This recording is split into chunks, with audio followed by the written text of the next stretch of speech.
And that's what we have to do. We have to stop crawling around on our bellies and begin to soar in the air like that beautiful butterfly. See, you know, you have to go into your cocoon. The cocoon, what they call it, cocoon? You know, where, you know, sometimes you just got to go in there and go through that transformation period. I'm going to stop right there because, you know, I'm going through my sermon right now. You know, as a matter of fact, I'm going to go straight into my sermon, then we're going to do some celebration after it, amen? With song. But, you know, sometimes you have to go into that Cancun. Oh, no, I'm thinking about a trip, ain't I? You have to go into that cocoon, and you have to begin to actually allow God to come into your life. You have to read, you have to gain wisdom, you have to gain understanding, because you're about to come on out and go into flight now. You're no longer crawling on that belly. You're now soaring through the air. And when people see you, they see those magnificent colors and they say, ooh, wow, what a beautiful butterfly. See, somewhere in your life you have to be willing and ready to make that change. But there are still some caterpillars that are still struggling on their bellies because they have yet to get in their mindset that change has come. They have yet to actually develop themselves to get into the cocoon and just begin to manifest their life. Some cocoons never actually make it out of that stage because they're going through battles time and time again while they're in there trying to figure out, what am I supposed to be? What am I supposed to be? What is it that I'm supposed to do in this life? Is it over for me because I'm in this dark room and I have nowhere to go?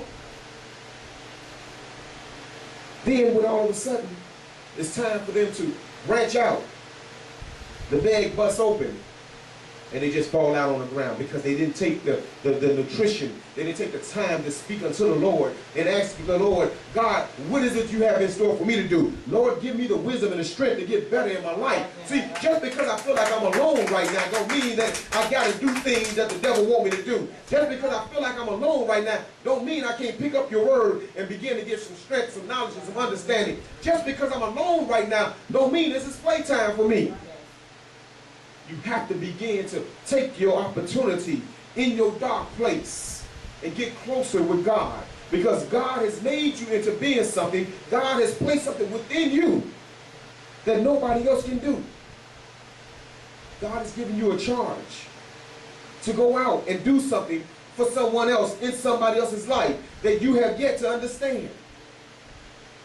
But only until you actually take the time in that dark place that we call that cocoon, I'm going to stop saying that word, cocoon, and begin to magnify what it is God is trying to make you into.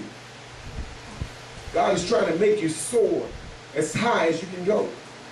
But if you don't get yourself together in that dark place in your life, whether that dark place is feeling like you need to be a part of something that is not of God, whether being in that dark place means that your finances are not always in order, whether your dark place is not being satisfied in your life where you are today. You can't materialize your life and transform your life until you know that God is in control.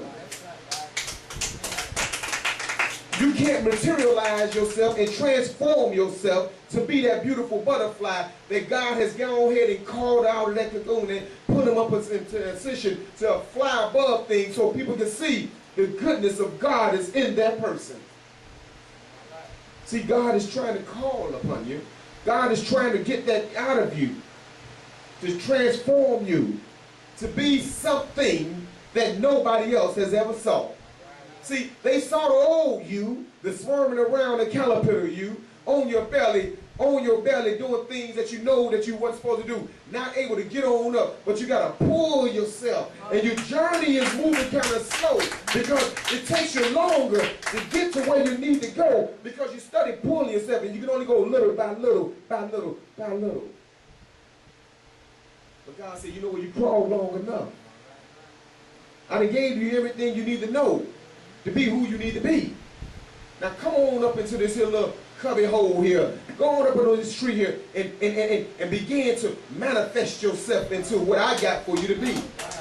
I've given you the knowledge, the wisdom, the understanding of God himself. Now get into your cocoon and begin to go into hibernation. Because in some time I'm going to bring you up out of there. And I'm going to bring you back to life. And you're going to be a new creature.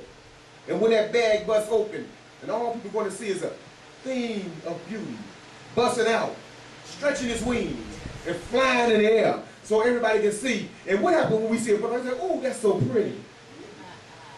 You see, God is trying to get people to understand and get you to understand that you're going to be that butterfly as soon as you stop crawling around.